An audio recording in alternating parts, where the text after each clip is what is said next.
Imagine this.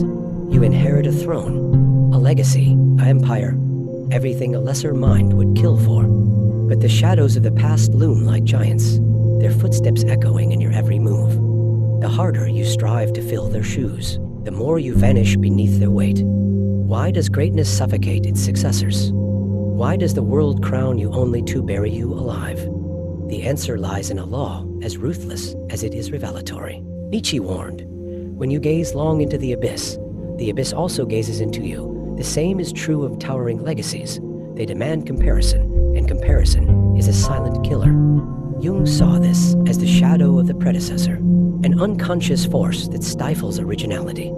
Society worships the dead, but resents the living who dare to replace them. The greater the man, the heavier his ghost. Why do we chain ourselves to the past while craving immortality? The trap is set long before you take your first step. History whispers the truth. Alexander's successors tore his empire apart.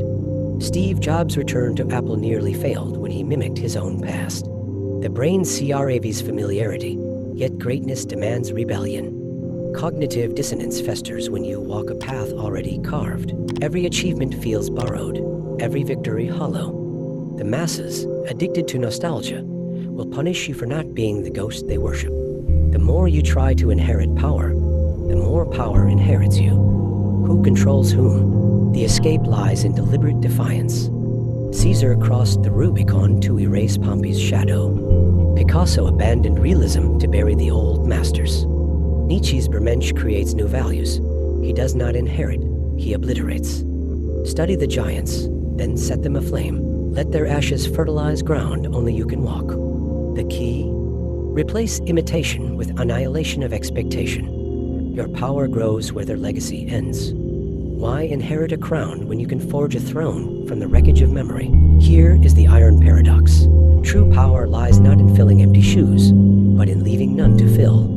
The greatest men are not remembered for what they built, but for making the world forget what came before. You were never meant to walk in their footsteps. You were meant to scorch the earth where they stood. Legacy is a shadow, but the sun rises behind you now. Let them whisper your name last.